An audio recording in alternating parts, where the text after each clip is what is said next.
जय माता दी दोस्तों, welcome to my YouTube channel. तो दोस्तों, मैं आप लोग को बताने जा रहा हूँ जितिया पर्व के दो बहनों की कथा।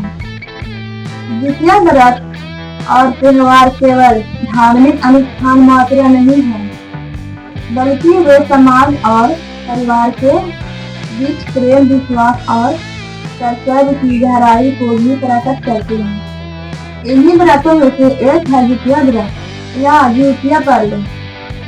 यह पर्व मुख्य रूप से बिहार, झारखंड, उत्तर प्रदेश के पूर्वी क्षेत्रों और नेपाल के तराई इलाकों में बड़ी श्रद्धा और आस्था के साथ मनाया जाता है। इस व्रत को करने वाली महिलाओं अपने संतान की दीर्घायु, सुख समृद्धि और स्वस्थ जीवन के लिए उपवास करती है। वे बिना जल और अन्न ग्रहण किए पूरे दिन व्रत निभाती है और संध्या समय कथा सुनकर पूजा करती है। जितिया पर्व से जुड़ी अनेक कथाएं प्रचलित हैं। इनमें सबसे प्रसिद्ध कथा है दो बहनों की कथा। यह कथा केवल धार्मिक आस्था नहीं, बल्कि जीवन के मूल्य, संयम, धैर्य और भक्ति का संदेश देती है। बहुत समय पहले एक गांव में दो बहनें रहती थी।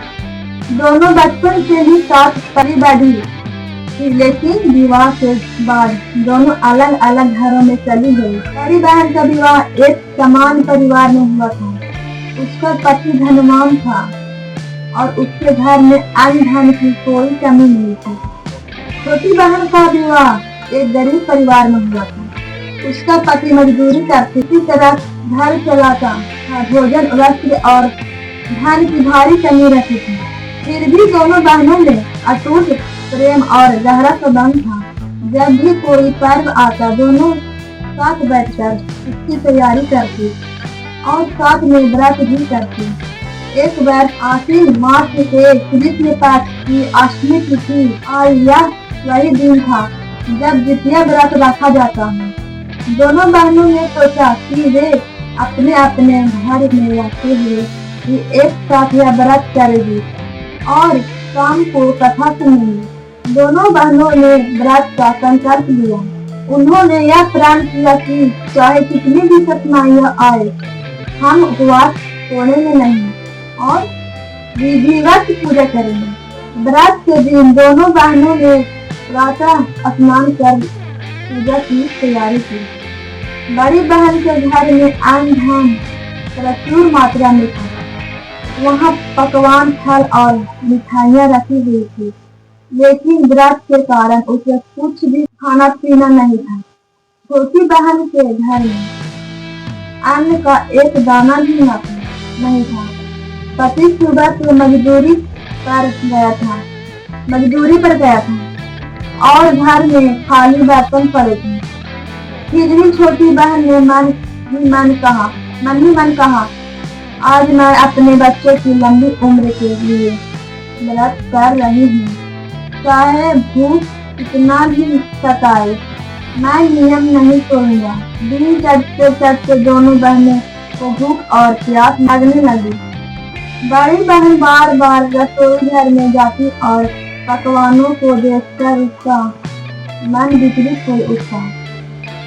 वही छोटी बहन के पास तो खाने के लिए कुछ था ही नहीं। वह भूख ही अपने बच्चों को खेलते देख रही थी। शाम होने पर दोनों बहनें मिलने आई।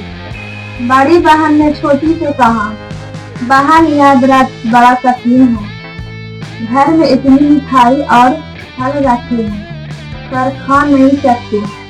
भूख मुझे बहुत सताती है। तो कैसी है? छोटी बहन मुस्कुराकर बोली, दीदी, मेरे घर में तो खाने को कुछ है ही नहीं, तो मेरे लिए तो भूख सहना ही आसान है। पर हाँ, बच्चों का देख मन विचलित होता है, परंतु मैं संकल्प नहीं तोड़ूंगा। रात गहरी होने लगी। भूख के कारण बड़ी बहन का धैर्य टूटने लगा। वह सोचने लगी, अगर थोड़ी सी मिठाई खा लूं तो किसी को क्या पता चलेगा।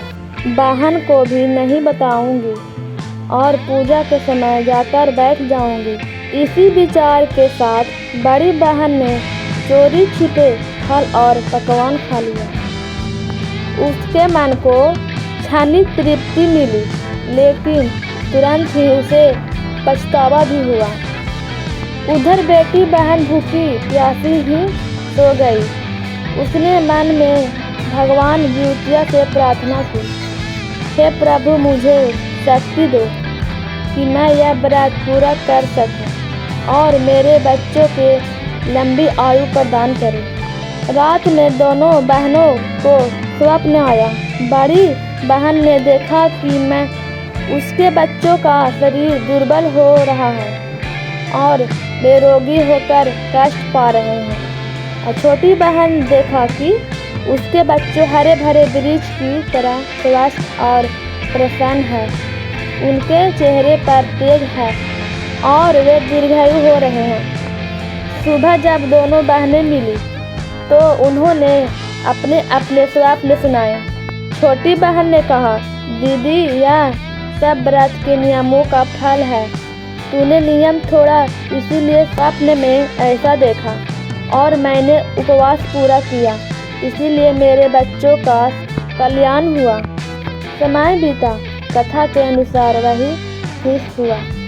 बड़ी बहन के बच्चे दुर्बल और रोगी हो गए। छोटी बहन के बच्चों स्वस्थ, दीर्घायु और तेजस्वी बने रहे।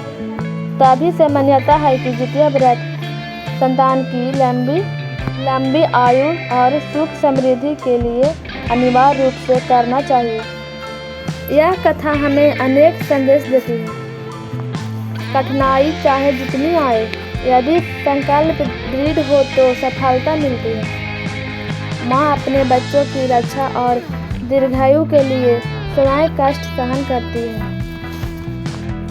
बड़ी बहन के नियम थोड़ा और उसके परिणाम स्वरूप उसे संतान का दुख झेलना पड़ा। जिसने पूरी श्रद्धा से व्रत निभाया, उसकी संतान सुखी हुई।